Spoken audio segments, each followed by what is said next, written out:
Hello and welcome to Review the Light. This is a video review of the Crelant 7G5 MT labeled the T-Rex. So if you'd like to see the rest of the review with all the beam shots, runtime information, graphs, charts, all that great stuff, go ahead and click on the link in the description below. So the 7G5 MT is the newest in Crelant's 7G5 series. It's long been known as one of the best throwers in its class. The series has. The MT takes a little bit of a step away from that because it decides to use the Crelant G2 emitter, which is larger but has a lot more output. Not quite as efficient as an XML, but a lot greater max output. But because of its larger size, you can see it's pretty big in there and kind of circular shaped. Because of that larger size, in the same size head, it's going to be a bit floodier. So the 7G5 MT is definitely floodier than previous Crelant series. You can see the numbers on the full review, yeah, it looks like a thrower with the way that it's built, and it still does throw really well, but just not as well as some of the others in its series because it has a lot more shear output and it's a little bit floodier.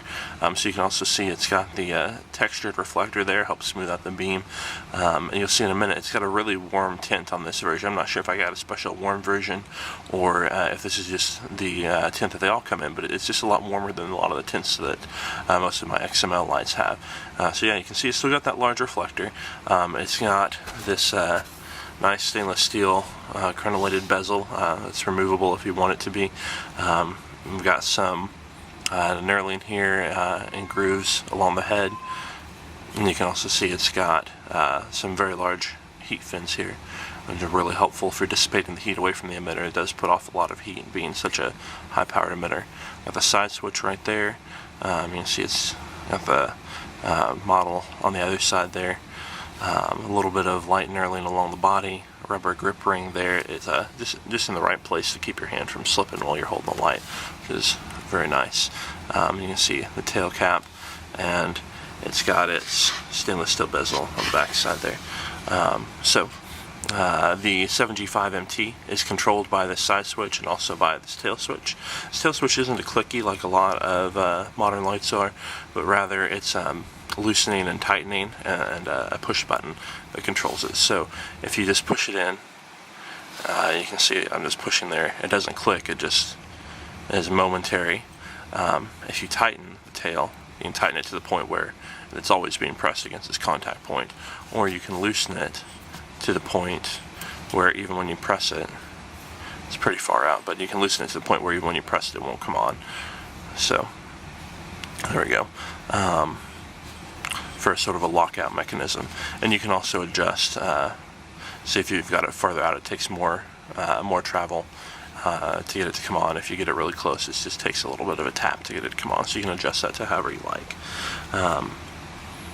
So once you've got it on, it's got two infinitely variable preset modes. So it comes on, it always starts in max output here. One click of the switch and you go to a lower output, the kind of the preset low, and then another click takes you into standby. You can do 2 clicks at any time to go into strobe mode, another 2 clicks to do SOS mode, and then you can just click it once to go back into standby and start back through your rotation. So you just rotate through these 3 high, preset max, preset low, and standby. You can change either of these preset modes, but once you're in it, click and hold down, and it starts to cycle through the output. You can see it's getting dimmer. A little bit weird on my camera, but it pauses at the bottom and starts going back up until it gets back to its maximum brightness. It flashes to let you know it's back at max.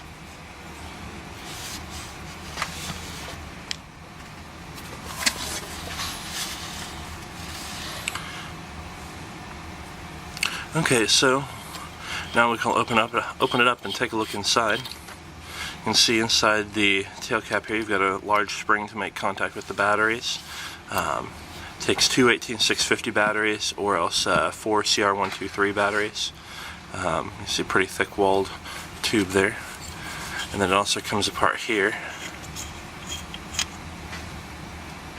You can see it's got very thick threads right there, and these threads are non-anodized, so this will make electrical connection even if it's not fully tightened. See another spring there in the head. You got springs on both ends, so it'll accept flat top batteries, except for as long as they have enough of a top to make connection in series, it'll accept them. These CK batteries I have here do. So yeah, so you can see inside the head there, and you can see it's got a bit of white plastic there to separate the battery compartment from the electronics in the head. So yeah, overall a really good build quality, a good feel to it. When I do battery replacements, I usually do them at the rear, just it's a little bit easier. Also, you can see now there's a little rotating hole for like a lanyard attachment or something like that if you want. I'm not a big fan of lanyards, so I don't have it on there, but it's there if you want it. Yeah, so this has been the indoor part of the video for the 7G5 MT by Crelant. Stick around for a minute and we'll take it outside. Alright, welcome back to Review the Light. We're here for an outdoor showcase of the Crelant 7G5 MT using the new Cree MT-G2 emitter, updated from the old Cree MT-G. Let's have a look at it. As you've already seen, by pressing the switch on the back, you get momentary on for as long as you're holding it, and then to get constant on, you tighten the switch. So I'll go ahead and do that. Then to control the output, I'm going to press the button on the side. And we're at the preset maximum mode here, and then we got the preset medium, and then off. And so as I've shown you, you can hold down on the switch to cycle through the infinite brightness mode here. We're ramping down, then ramping back up, and it'll stop wherever you want it to. And then if you want to get back to the presets, you just loosen and tighten the tail cap again, and quick way back to maximum. So as you can see here, I'll shine it fairly close. It's a fairly floody light, but it does have a well-defined hot spot there. So for the size of the head, it's probably a floodier than some of the other comparable lights, just with the design of the reflector. So a more smooth, diffuse hot spot in the middle. So a little bit more for up-close work than for distances. And it isn't showing up real well on the camera here, but this is a very warm tint, warmer than most lights in this class, I'd say. So it's pretty pleasant on the eyes. So shine it on some trees far away here. You can see we've got some trunks back there. I'll zoom in on them, and you'll be able to see this better on the video than I can here in real life. But you can see we've got a good amount of light pretty far away, but it can't quite really make it to illuminating the next batch of trees back there. So we'll come back to normal zoom again and show you some of the leaves up in the trees. And at this distance you can see it does have that hot spot. It's just a little bit wider than others. Tonight is a fairly misty night, so it's not throwing as far as it would under clear conditions, but I do like the ability for you to see the beam here, and I'll let you get a good look at that beam.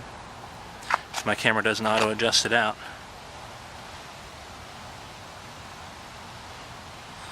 There you go.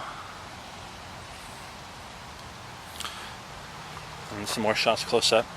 So it's got good color rendition because of the warmness of it there. Alright, and so I guess that'll wrap it up. This has been an outdoor showcase of the Crelant 7G5 MT. If you want to see the full review, feel free to check out the link in the description below.